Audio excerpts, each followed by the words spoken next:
35 ఏళ్ళు ప్రభుత్వ ఉద్యోగం చేసి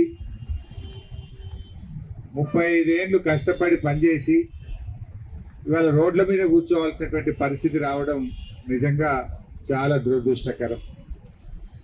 అంటే ఇవాళ కాంగ్రెస్ ప్రభుత్వానికి ఉద్యోగులంటే, రిటైర్డ్ ఉద్యోగులంటే లెక్కలేనట్టుగా వ్యవహరిస్తూ ఉంది.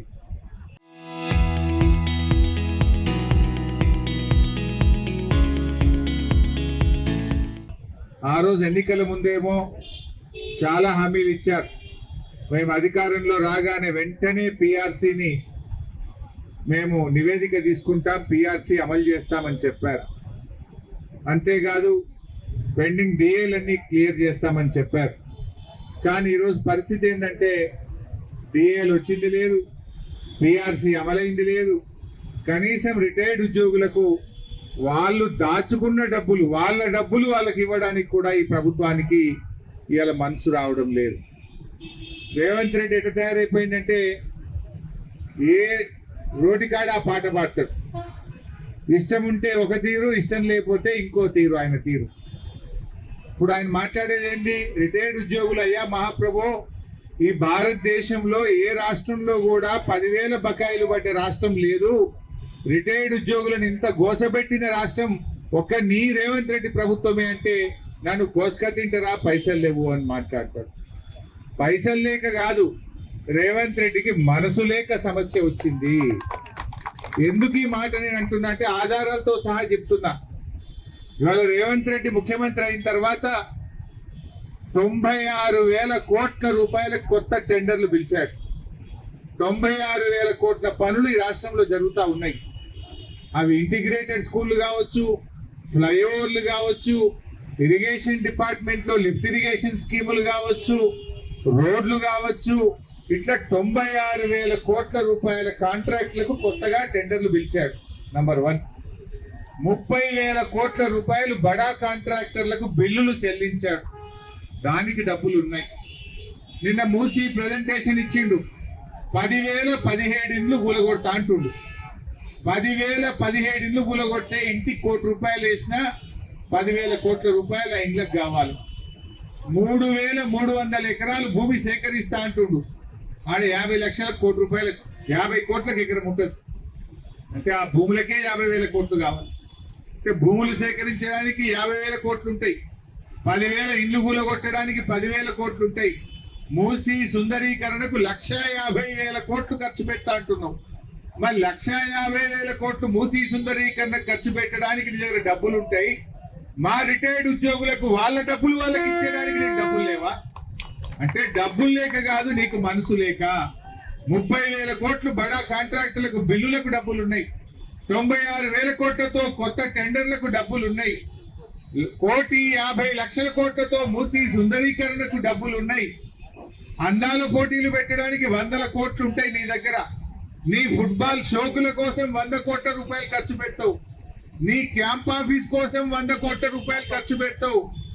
కేరళ, ఢిల్లీ, హర్యానా, మహారాష్ట్రలో ఎన్నికలు జరిగితే రాష్ట్ర ప్రభుత్వ డబ్బులతో 100 కోట్ల రూపాయలతో ఆ రాష్ట్రాల్లో అడ్వర్టైజ్మెంట్ చేయడానికి, నీ బొమ్మలు వేసుకోవడానికి నీకు డబ్బులు ఉంటాయి. మా ఉద్యోగులంటేనే ఉండయా? ఇక డబ్బులు లేక కాదు, మనసు లేక. ఆయన ప్రాధాన్యతలు వేరే ఉన్నాయి. కమిషన్లు వచ్చేది ఉంటే మాత్రమే డబ్బులు ఉంటాయి. మా రిటైర్డ్ ఉద్యోగులు కదా, గరీబోళ్ళు కదా, వీళ్ళు కమిషన్లు ఇయ్యరు కనుక డబ్బులు లేవు. కమిషన్లు ఇచ్చే మూసీ బ్యూటిఫికేషన్ పేరు మీద లూటిఫికేషన్ చేసే మూసీకి 1,50,000 కోట్లు ఉంటాయి. బడా కాంట్రాక్టర్ల బిల్లులకు 30,000 కోట్లు ఉంటాయి. 96,000 కోట్ల కాంట్రాక్ట్ల కొత్త టెండర్లు పిలవడానికి డబ్బులు ఉంటాయి.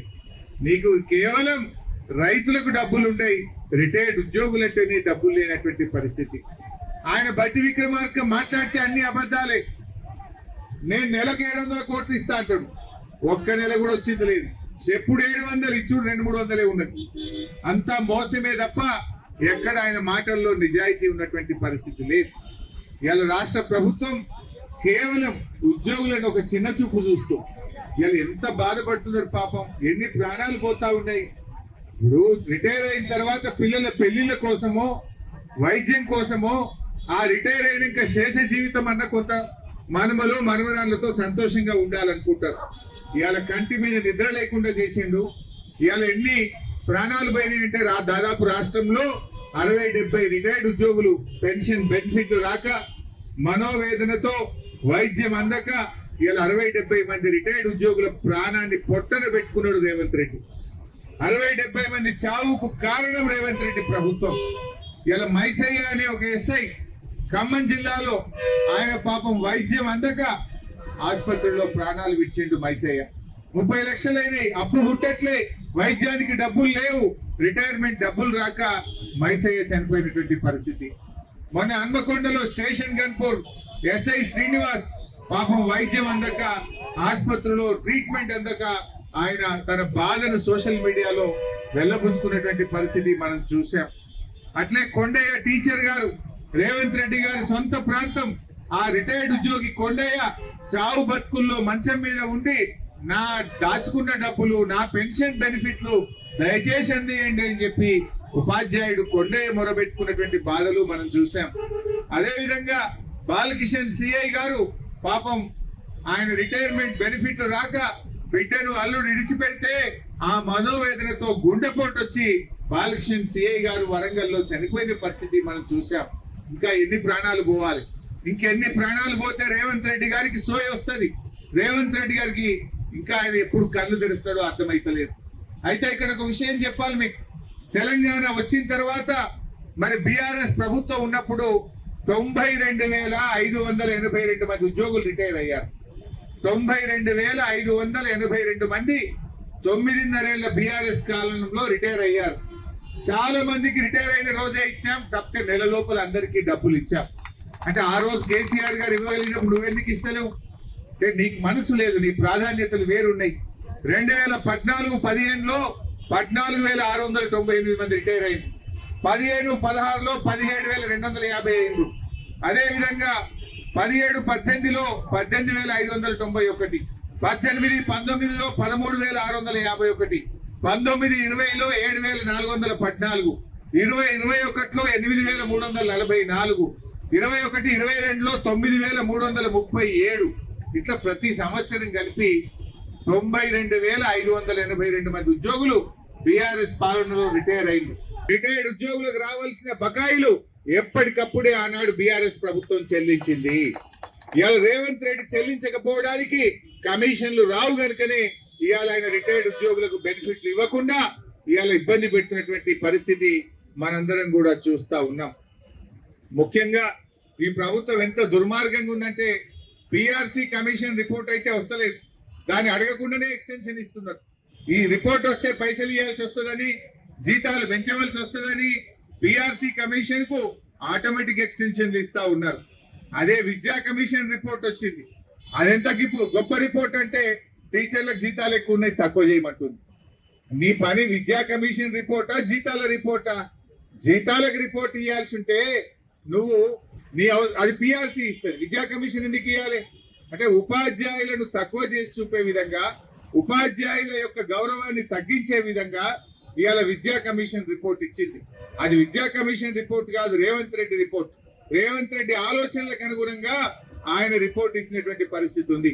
ఉపాధ్యాయులను చిన్న చూపు చూస్తూ ఉపాధ్యాయులకు జీతాలు ఎక్కువ ఉన్నాయి, తక్కువ చేయాలనేటువంటి రీతిలో ఇవాళ ఉపాధ్యాయులను అవమానపరిచే విధంగా ఆ విద్యా కమిషన్ రిపోర్ట్ ఒకవైపు ఉన్నది. బట్ ఏది ఏమైనా ఈ రిటైర్డ్ ఉద్యోగులకు 10,000 కోట్ల బకాయి అనేది రాష్ట్ర ప్రభుత్వానికి పెద్ద విషయం కాదు. ఇవాళ రేవంత్ రెడ్డి గారు మల్లన్న సాగర్ నుంచి హైదరాబాద్ కు మూసీలో నీళ్లు పోయడానికి 9,000 కోట్లతో టెండర్ పిలిచిండు. ఒక్క మల్లన్న సాగర్ నుంచి మూసీకి తీసుకుపోయే పైప్ లైన్ ముచ్చట కాదు, 20,000 మంది ఉద్యోగులకు పరిష్కారం అయిపోతారు కదా. ఒక్క ప్రాజెక్ట్ విలువ కాదు, మరి దానికి పైసలు ఉన్నాయి కదా నీకు. పైపులు నేను రాంగా చూసుకుంటూ వచ్చిన ఫుల్ స్పీడ్ లో పనులు అవుతున్నాయి, పైపులు అవుతున్నాయి. మరి 9,500 కోట్లతో మల్లన్న సాగర్ నుంచి నీళ్లు తీసుకుపోయి మూసీలో పోస్తా అంటున్నావు, దానికి పైసలు ఉన్నాయి. కానీ మా 20,000 మంది రిటైర్డ్ ఉద్యోగులకు బెనిఫిట్ చేయడానికి మీకు పైసలు లేవా? ఇవాళ కమిషన్ల కోసం ఆ పనులు జరుగుతున్నాయి, ఇక కమిషన్లు రావు కనుకనే ఇవాళ రిటైర్డ్ ఉద్యోగుల ఉసురు పోసుకుంటున్నావు. నేను రిటైర్డ్ ఉద్యోగుల్ని కోరేది ఒక్కటే, ప్రజల్ని చైతన్యపరచండి. ఈ ప్రభుత్వం యొక్క ఫెయిల్యూర్లను ఎండగట్టండి. ఈ ప్రభుత్వం ఏ రకంగా రైతుల్ని మోసం చేసింది. 3 సార్లు రైతు బంద్ అయ్యలేదు, పంటల బీమా రాలేదు, రైతు బీమా రావడం లేదు, పంటలకు బోనస్ రావడం లేదు, ఇవాళ రుణమాఫీ జరగడం లేదు. రైతుల్ని ఎట్లా మోసం చేసిందో ప్రజలను చైతన్యపరిచే పని చేయండి. ఇవాళ ఉద్యోగులను సంఘటితం చేయండి. ఇలా ఆర్టీసీని ప్రభుత్వంలో విలీనం చేస్తామని ఆర్టీసీ ఉద్యోగులను కూడా మోసం చేసిండ్రు. మహాలక్ష్మి ఇస్తామని మహిళల్ని మోసం చేసిండ్రు. ఇలా అన్ని మోసాలే. 6 గ్యారెంటీలని బాండ్ పేపర్ల మీద సంతకాలు పెట్టి ఇలా ప్రజల్ని మోసం చేసిండ్రు. చివరికి మిమ్మల్ని కూడా మోసం చేస్తా ఉన్నారు. దీనికి ఒకటే, తప్పకుండా మేము అసెంబ్లీలో మీ గొంతుకై ప్రశ్నిస్తాం. మీ గొంతుగా, మీలో ఒకరిగా మీ బాధను తప్పకుండా శాసనసభ వేదికగా ఈ ప్రభుత్వం మీద ఒత్తిడి పెంచుతాం. ప్రభుత్వం మెడలు వంచుతాం. మీ బకాయిలు వచ్చే విధంగా బీఆర్ఎస్ పార్టీ పక్షాన మేము పోరాడతామని చెప్పి మీకు ఈ రోజు హామీ ఇస్తా ఉన్నా. శాసనసభను స్తంభింపజేసైనా సరే ప్రభుత్వం మీద ఒత్తిడి పెట్టి ఈ ప్రభుత్వం మెడలు వంచి మీ బకాయిలు చెల్లించడం కోసం పూర్తి సర్వశక్తులు పెట్టి శాసనసభలో మీ పక్షాన పోరాడతామని చెప్పి రాష్ట్రంలోని రిటైర్డ్ ఉద్యోగులందరికీ నేను ఈ సందర్భంగా హామీ ఇస్తా ఉన్నాం. ఎందుకంటే ఇది చాలా న్యాయమైనటువంటిది. ఈ వయసులో ఈ ఉద్యోగులను మనోవేదన గురి చేయడం మంచిది కాదు. వాళ్ళు ప్రశాంతంగా ఉండాల్సిన శేష జీవితం, సుఖంగా పిల్లలతో మనమలతో ఉండాల్సినటువంటి సమయంలో వైద్యానికి డబ్బులు లేక, పిల్లలకి ఇచ్చిన మాట నిలుపుకోలేక ఇవాళ అనేక సూటిపోటి మాటలు పడుతూ ఆ వేదన తట్టుకోలేక గుండెపోటుతో ఇప్పటికే 60 మంది చనిపోయినారు. ఇంకెంతమంది చంపుతావు రేవంత్ రెడ్డి? చాలదా 60 మందిని పొట్టన పెట్టుకున్న జాలదా నీకు? నీకు ఇంకా నీ మనసు కరుగుతలేదా? నీ గుండె కరుగుతలేదా? ఎందుకు వీళ్ళని ఇవాళ రోడ్ల మీద కూర్చొని పెడుతున్నావు? ఇళ్లలో ఉండాల్సిన ఉద్యోగులు ఇవాళ రిటైర్ అయినాక 30 ఏళ్ళు సేవ చేసినాక ఇవాళ రోడ్డు మీదకి తెచ్చిన వాళ్ళ జీవితాలను మండు టెండల్లో ఇవాళ నిరాహార దీక్షలు చేసేటువంటి పరిస్థితి రిటైర్డ్ ఉద్యోగులకు వచ్చిందంటే ఈ ప్రభుత్వ చేతగానితనం వల్ల, ఈ ప్రభుత్వానికి ఉద్యోగులంటే లెక్కలేనితనం వల్ల ఈ రకమైనటువంటి పరిస్థితి ఏర్పడ్డది. తప్పకుండా మేము గట్టిగా మీ పక్షాన ఉంటాం. మీరు కూడా సంఘటితపరచండి. ఇవాళ అన్ని పట్టణాల్లో ఆయన ఏమనుకుంటుండు, మున్సిపాలిటీ ఎన్నికల్లో ఓట్లు పడ్డాయి కదా, వీళ్ళకి ఇస్తే ఎంత ఇవ్వకపోతే ఎంత అనుకుంటుండు. బిడ్డ, నీకు సురుకు పెడితే, నీకు కర్రు కాల్చి వాత పెడితేనే నువ్వు చక్కగా అవుతావు. ఇవాళ మా ఉద్యోగులు, మా రిటైర్డ్ ఉద్యోగులు కూడా సంఘటితం అవుతున్నారు. తప్పకుండా నీకు తగిన గుణపాఠం చెప్తారు. జాగ్రత్త. ఇప్పటికైనా ఈ వచ్చే బడ్జెట్ లో బట్టి విక్రమార్క గారిని ఈ వేదిక నుంచి నేను డిమాండ్ చేస్తా ఉన్నా. రిటైర్డ్ ఉద్యోగుల పక్షాన నేను డిమాండ్ చేస్తా ఉన్నా. 3 లక్షల కోట్ల బడ్జెట్ పెడుతున్నావు కదా, 3 లక్షల కోట్ల బడ్జెట్ లో 10,000 కోట్లు మా రిటైర్డ్ ఉద్యోగుల బకాయిలు ఇయ్యలేవా? నువ్వు ఏంది నీ ప్రభుత్వం వచ్చినాక ఈ 2 ఏళ్ల 3 నెలల్లో 1,55,000 కోట్ల FRBM అప్పులు తెచ్చినావు. 1,55,000 కోట్లు తెచ్చినావు కదా, అందుకే 10,000 కోట్లు మా రిటైర్డ్ ఉద్యోగులకు ఇయ్యలేవా? బడా కాంట్రాక్టర్లకు ఇస్తావు, పెద్ద పెద్ద టెండర్లు పిలుస్తావు, కమిషన్లు వచ్చే పనులు మాత్రం చేస్తావు. ఇవాళ దయచేసి బట్టి గారు ఈ రిటైర్డ్ ఉద్యోగుల వేదన అర్థం చేసుకో. ఈ బడ్జెట్ లో ప్రత్యేకంగా 10,000 కోట్లు పెట్టి రిటైర్డ్ ఉద్యోగుల బకాయిలన్నీ చెల్లించే విధంగా బడ్జెట్ రూపకల్పన చేయాలని చెప్పి కూడా ఆర్థిక మంత్రి గారిని డిమాండ్ చేస్తూ అందరికీ నమస్కారం. జై తెలంగాణ.